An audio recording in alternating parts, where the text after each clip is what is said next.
Well, over the last few weeks, we've been making our way through the Beatitudes in Matthew chapter 5.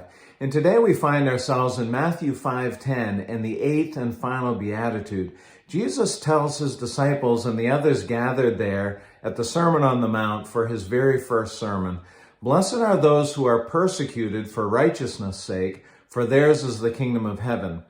Now, we've already learned in looking through these Beatitudes that Jesus' kingdom is in fact an upside-down kingdom. Many things that seem to make sense to us are the opposite. Jesus has already said, "Blessed are those who mourn, blessed are those who are poor in spirit." Now he says, "Blessed are those who are persecuted."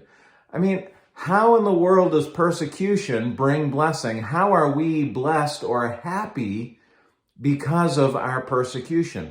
Well, I want you to notice that one thing very important here in this verse. He says, "Blessed are those who are persecuted for righteousness' sake." God does not promise blessing if you are persecuted because you failed your test and you didn't study the night before. He doesn't promise blessing for the person who loses their job because they weren't performing the way that their boss had asked them to at work. He promises blessing for those who are living righteous lives and yet are mistreated for it. What does that mean? It means that we are called as Christ followers to be obedient to the commands of Scripture. Jesus goes on later in his ministry here on earth and is recorded for us in the book of John when he says, "If you love me, keep my commandments." We are commanded to follow Christ and be obedient to him. Here, Jesus promises if we do that and are mistreated for it, he will bless us or he will care for us. Now, this is something that we have not really experienced that much here in our country.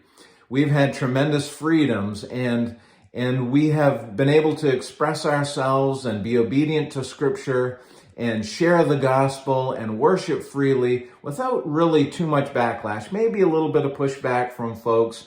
We might suffer a little embarrassment or something like that, but no real persecution. It's possible the day may be coming where we may see some real persecution.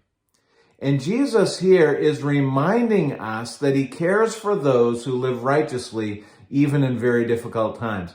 Now, in my mind, that's a tremendous promise for us to hang on to as we head into these next days and weeks and months and years. We don't really know what is going to happen. Elsewhere in the book of John in chapter 16, Jesus said this, "In this world you will have tribulation, but be of good cheer, for I have overcome the world." I want to challenge you this morning, Christ followers, to continue to live righteously despite what the world around us says, and look for the blessing that God promises his followers.